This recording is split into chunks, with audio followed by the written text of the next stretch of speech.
Well, thank you to Gary Lynn Floyd and Jamie Lula for this month of celebrating and feeling grateful we're alive. It's such a beautiful song. And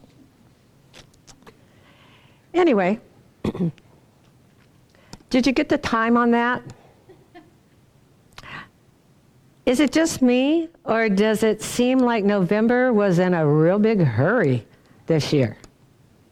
I mean, doesn't it seem like just yesterday we came together on that first Sunday in November, and now it's the last Sunday in November, and now Thanksgiving is just a few days away? Whew. Hope you didn't blink. So you gotta love a month that sets aside a whole day, one whole day to encourage feelings of appreciation and thanksgiving and celebration. But unless we've been practicing our attitude of gratitude since this month began, unless we've been exercising our soul muscles by being thankful every day for our life, come what may, it might seem to us that Thanksgiving Day is arriving a bit too soon, that we need a little more time to get our grateful on. Come on, you guys. Thank you. That we need a little more time to get our grateful on, that we need a little more time to get our appreciation to an elevation where we feel it more often and all the time, and it can't be shaken so easily, come what may. Trying for a whole day to feel appreciation and thanksgivingness, especially in the midst of Thanksgiving Day happenings, can seem overwhelming and even exhausting if we're out of practice. As we know, Thanksgiving Day is often pictured like a Norman Rockwell painting. You know, that idyllic scene where the perfectly prepared dinner is being served with peaceful graciousness by a hostess that doesn't have one hair out of place.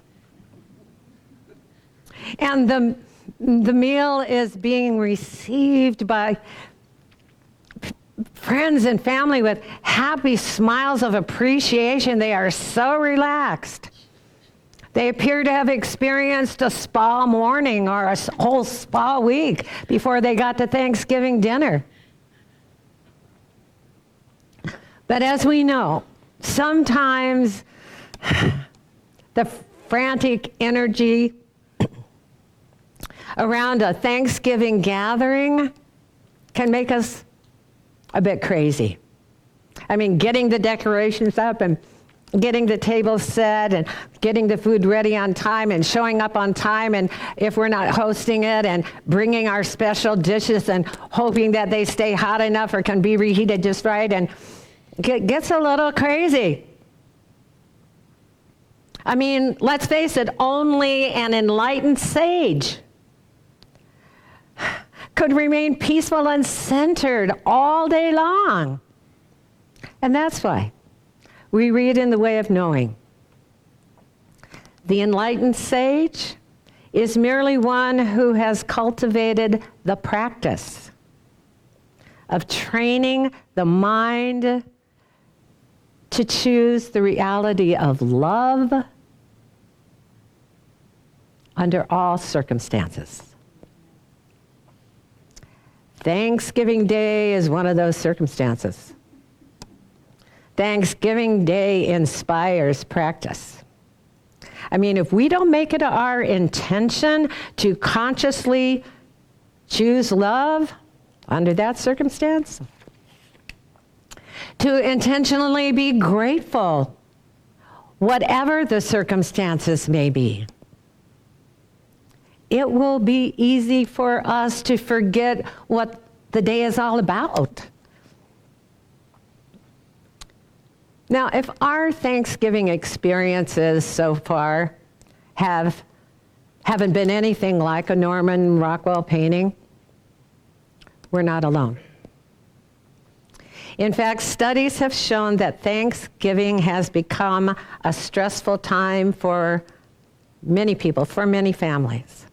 From fighting crowds at the airport to navigating conversations with relatives one doesn't see on a regular basis, maybe not since last November, and some of whom may hold values and perspectives at odds with one's own. The study concluded that Thanksgiving can feel like a test of tolerance. But it doesn't have to be. It doesn't have to be. If we choose to experience it intentionally and spiritually, whatever may be, it can be a test of remembrance to practice our intention to love and feel at peace, rather than to practice voicing our opinion, if only in our head, under the circumstances. It can be a test for us to remember we're not there to defend our rightness. Whether it's our opinion about how the turkey or the mashed potatoes should be cooked, or our opinion about how life should be lived. It's important for us to remember that we're there to offer our heart of love and our feelings of gratitude. And to remember we're not there to protest anyone else's opinion. Because even if we don't protest out loud, if we sit quietly protesting inside ourselves, we are emitting, as we always do, an unintentional energy and vibration that everyone can feel and that says it all for us. That's why it's important for us to practice training our mind every moment, from today, from right now to Thanksgiving and beyond, to intentionally choose the high vibration of love and peace and joy and appreciation under all circumstances. If we want to emit an energy that dominates the environment we're in.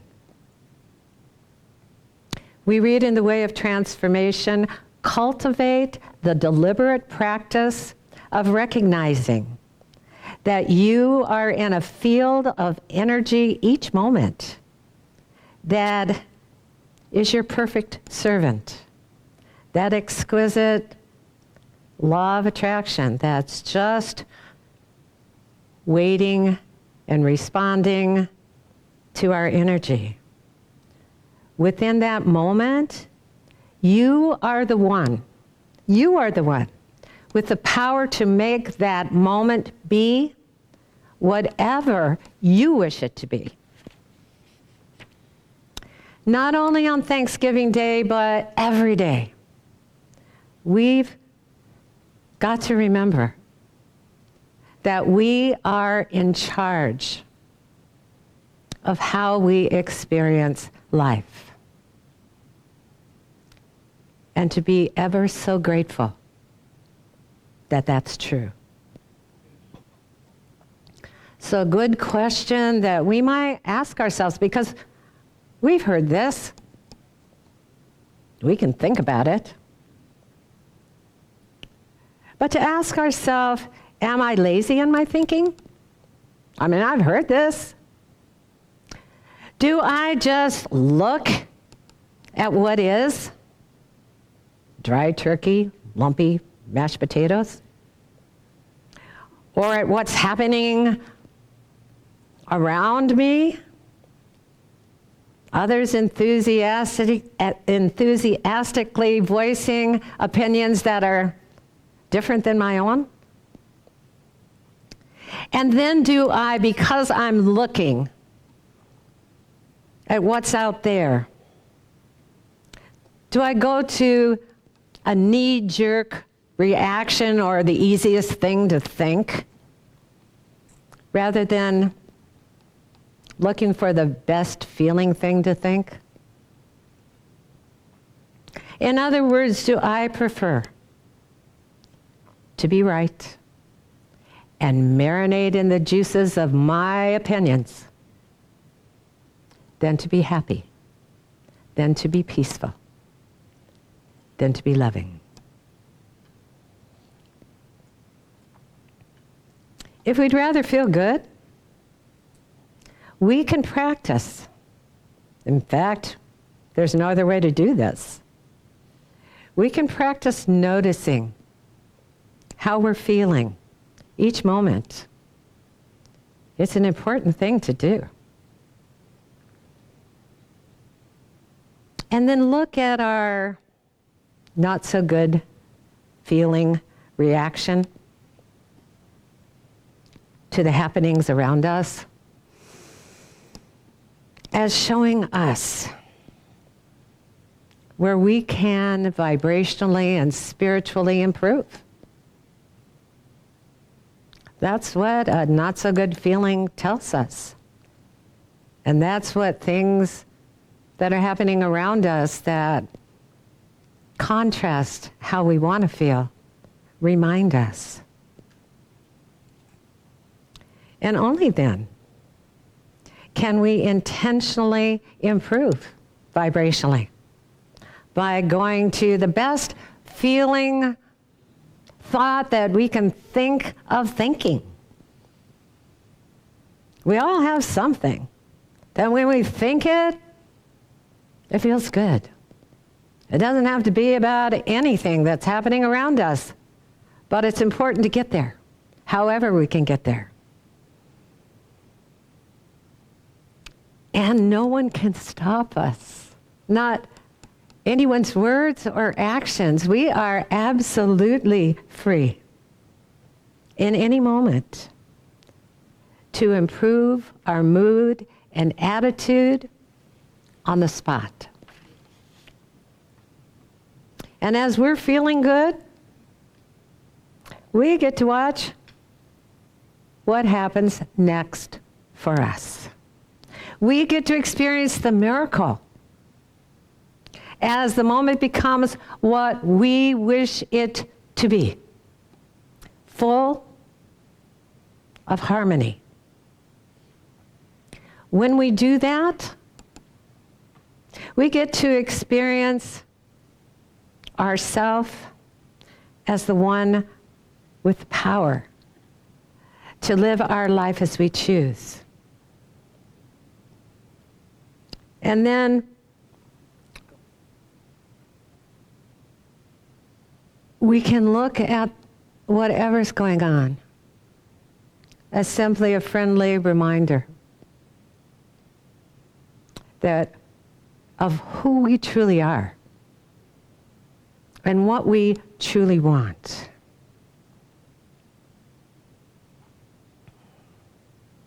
When we choose to go for the best feeling thought, we're setting our intention rather than cementing our opinion. When we focus on happy intentions, when we think about living happily ever after, one moment at a time. When we think about the uplifter we are born to be and love to be, and when we think about how truly blessed we are in this way and this way and this way, and there's so many ways that just keep coming as we rise to meet our blessings, we naturally rise into such a feeling of thanksgiving that it can't be shaken by what happens in the world. Nisargadatta Maharaj said, when a thought has no customers, it disappears.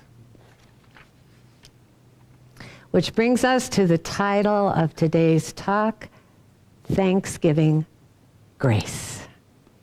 Now for me, the word grace is one of the most beautiful words in the English language. And even though it has a lot of different interpretations and meanings biblically and financially, I found one that is perfect for this talk. It said, grace is a benefit that is put in place to give you a bit of leeway if you make a mistake. There is an eternal grace period within each of us.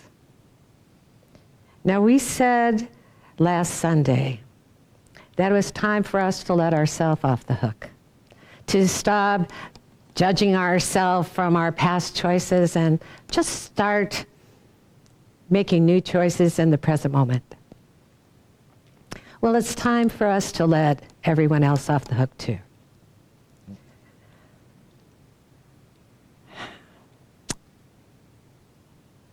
To give everyone a bit of leeway, no matter who, no matter what's happened in the past, because we know and we can remember that no one is responsible. Not one person, no matter what, no matter who, is responsible for what we think in the present moment. No one is responsible for how we feel in the present moment but us. And no one is responsible for our reaction or response to whatever may be happening in the present moment but us. And that is absolute freedom. That is absolute power.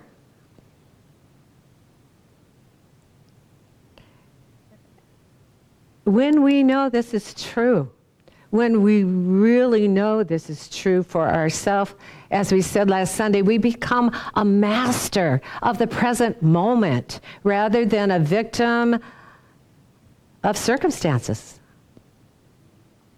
It's up to us to stop demanding that we have to have everything perfect before we're going to be happy and we're going to be grateful and we're going to appreciate the moment.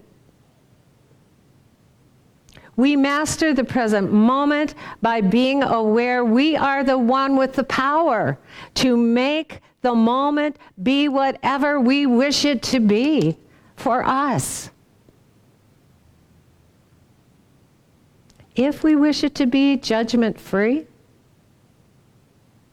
then that's what the moment will be, and that will be our experience. And in that wish, and in that desire, we will experience the love of God within us, the love that we truly are at a deeper level than ever before.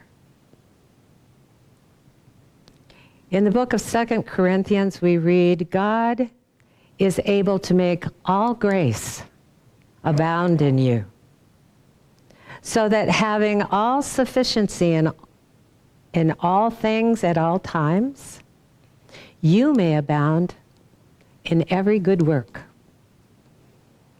Whenever we choose to be judgment-free, we create an inner environment in which the grace of God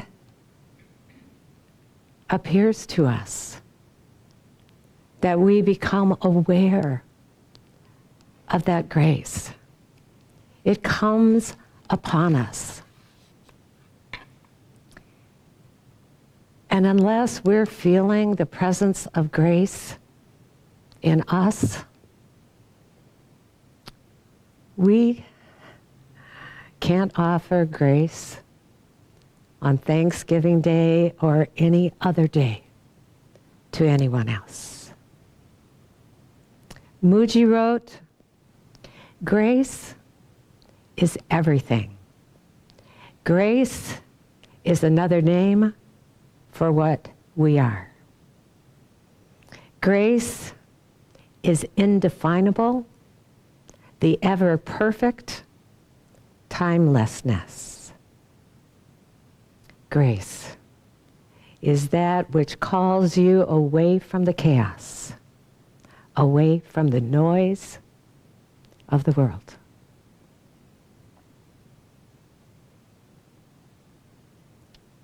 If we choose to, we can breathe together in this season as the one life we are together. And if we do,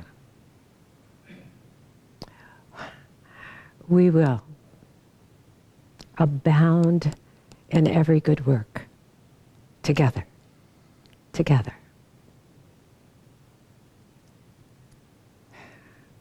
And as we open to that grace, we become the holy place where Thanksgiving grace blesses the world. Namaste.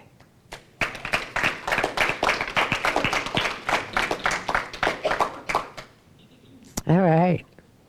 Thank you for that. And that. Anyone else? Very good. Thank you, Grateful Jim. That's a good one.